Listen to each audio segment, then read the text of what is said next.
É nosso convidado Francisco Miranda Rodrigues, é o bastonário da Ordem dos Psicólogos. Muito boa tarde, doutor. Obrigado pela presença através do Skype.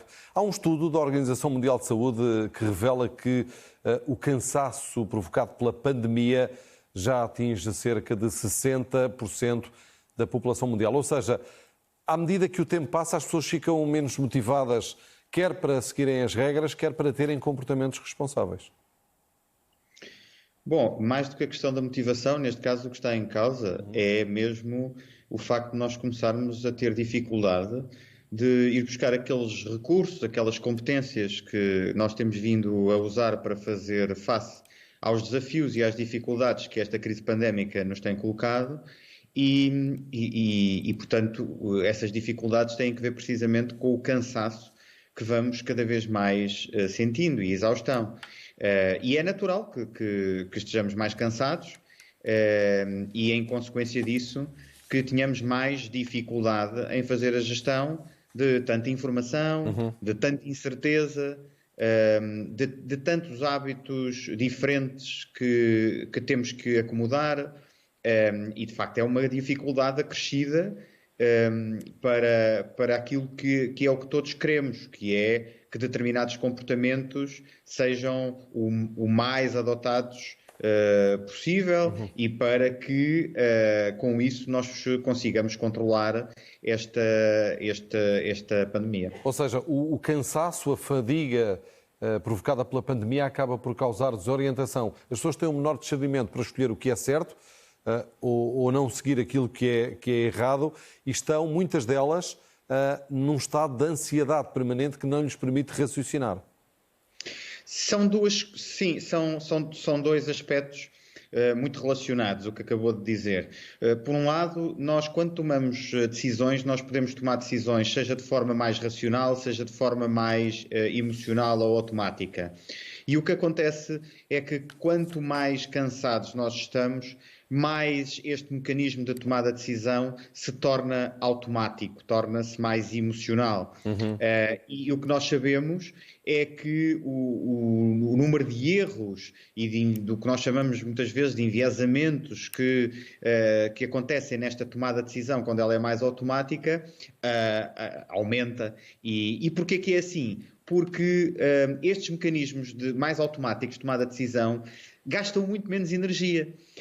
E, portanto, se nós estamos mais exaustos, estamos mais cansados... Fazemos o que é mais fácil e mais rápido, não é? É mais fácil, é mais rápido e por isso é que eu digo, quer dizer, é natural, as duas coisas, é natural que nós tenhamos cansaço nesta altura face ao desgaste, e aqui tocando no aspecto que referiu, o outro aspecto, que é o aspecto da ansiedade, que toca nos dois lados, ou seja, se por um lado nós quando estamos mais ansiosos e se essa ansiedade for acima do nível que para nós, para o nosso caso, é o nível ótimo para o nosso desempenho, isso pode começar a afetar precisamente porque há aqui uma parte mais emocional a contribuir e a interferir nos processos de tomada de decisão, pode ter o efeito que eu expliquei há pouco. Mas, por outro lado, também é que a própria ansiedade ao longo do tempo, a ansiedade que esta incerteza causa, ou que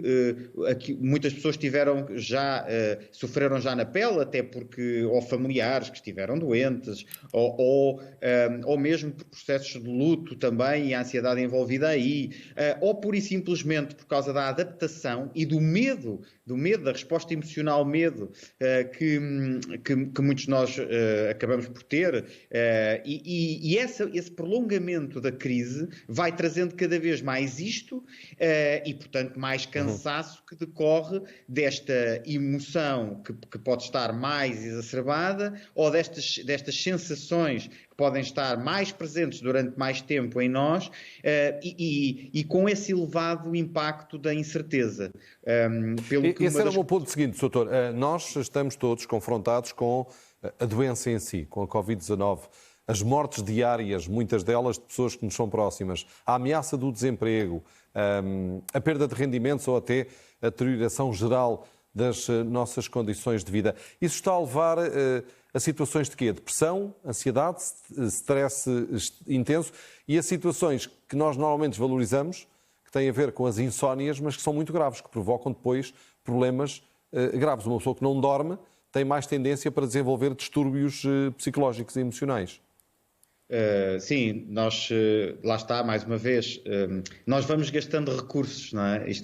Eu julgo que esta ideia de que nós temos à partida condições para lidarmos com estas adversidades, embora cada um de nós de formas diferentes, e alguns de nós estavam mais vulneráveis à partida, também é preciso termos a noção disso. Aliás, estudos desta semana vêm até trazer precisamente para mais presente ainda esta situação. Aliás, está aqui em rodapé neste momento uma situação dessas. O estudo de Oxford era uma questão com a qual eu ia confrontá-lo, que tem a ver precisamente com isto. Sim. O estudo de Oxford aponta uma das dimensões, ou pelo menos aqui está uma das dimensões, mas há uma outra dimensão também, que é na origem, ou pelo menos encontra-se muito mais nas pessoas que têm também algumas perturbações, encontra-se alguma correlação depois com o próprio surgimento da doença, o que neste momento não se percebe muito bem exatamente como, e ainda há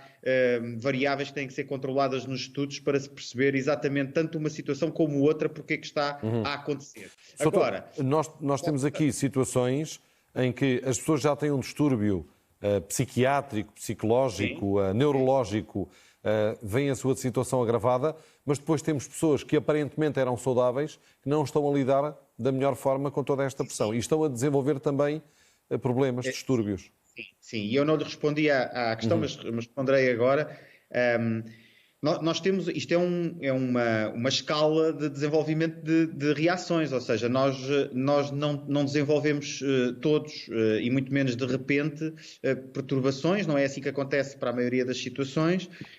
O que acontece é que pessoas que estivessem mais vulneráveis mais facilmente podem desenvolvê-las, e quanto mais tempo vai passando, mais facilmente isso pode vir a acontecer. Mas as pessoas que sentem, que sofrem o impacto psicológico do que se está a passar, não são necessariamente pessoas que estejam a desenvolver neste momento algum tipo de perturbação. Pode ser uma reação adaptativa, por exemplo, como disse, depressiva ou de ansiedade, sem ainda termos uma perturbação, e essas reações adaptativas só por si já causam sofrimento.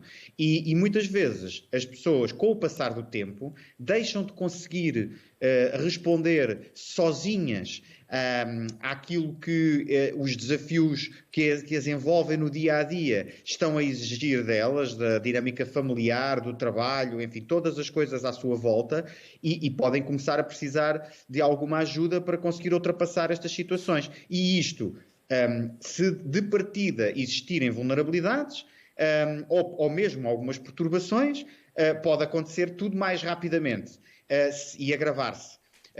Se não acontecer, nós demoraremos mais tempo, provavelmente conseguiremos aguentar durante mais tempo, mas é preciso ter, de facto, a consciência que é muito natural que grande parte de nós, em algum momento, começa a sofrer deste impacto psicológico, independentemente de não desenvolver uma perturbação, mas de sofrer com este impacto e ter muitas dificuldades para sozinho lidar com esses efeitos. E isso é algo que, antes de mais, é importante estarmos muito alerta para reconhecer alguns sinais e aceitarmos que isso é natural. Nós temos o direito a estarmos cansados, a estarmos exaustos, e é muito importante que aceitemos isso, porque se não aceitarmos, o que acontece é que, ignorando esses sinais, ignorar não significa que não estejamos cansados ou exaustos. Nós não podemos decretar simplesmente agora já não estamos cansados nem estamos exaustos. E, portanto, ignorar significa que não vamos depois ter as cautelas necessárias, os cuidados connosco necessários, ou mesmo procurar ajuda. E isso pode agravar a situação, pode levar a outros problemas, ou até simplesmente ao que dizia no princípio, ao maior número de erros quando temos que decidir coisas, e alimentar aqui um círculo vicioso que, por exemplo, está muito conhecido no caso da situação com desempregados ou com situações de pobreza, em que depois as pessoas veem-se num círculo em que não conseguem sair, em que o problema de saúde psicológica pode contribuir para não se conseguir sair de uma situação, por exemplo, de desemprego, e essa situação de desemprego agrava por si só o problema de saúde psicológica e, portanto, vamos alimentando esta situação. E não há que ter vergonha de pedir ajuda, é uma velha questão, não temos de ter medo, de facto, do estigma que muitas vezes estes problemas têm, porque é um problema comum e as pessoas, quando fraquejam e muitas vezes vão ao fundo, é porque foram fortes tempo demais. Doutor, as pessoas que têm problemas psicológicos são mais propensas a apanhar a Covid-19 no sentido em que são imunodeprimidas, têm um sistema imunitário mais fraco, mais frágil? Bom, em teoria, o que se sabe neste momento, bom, em teoria e não só, quer dizer, aplicado a outras situações, de facto o que diz é assim, aplicado a outras doenças, nós já sabemos que, mesmo que pontualmente, a existência de problemas psicológicos e mais ainda de certo tipo de perturbações pode ter efeitos em termos imunitários e, por isso, aumentar a nossa propensão para contrair determinado tipo de doenças. E não só doenças infectocontagiosas. Também há estudos a demonstrarem outro tipo de relações, como, por exemplo, do stress com situações de desenvolvimento de doenças cancerígenas. Enfim, esses estudos existem e já demonstram essas situações há algum tempo. O que agora estes estudos mais recentes vêm alertar é para a possibilidade disso acontecer também especificamente no caso da Covid. Não é estranho que assim seja por aquilo que eu acabei de dizer, embora, como também tentei explicar há pouco e não sei se fui muito claro, isso não esteja ainda tão demonstrado assim, os estudos não são assim tão conclusivos relativamente à questão da Covid, porque, porventura, algumas variáveis não foram bem... E é, obviamente, ainda uma doença desconhecida. Doutor, o desafio que lhe faz... Diga.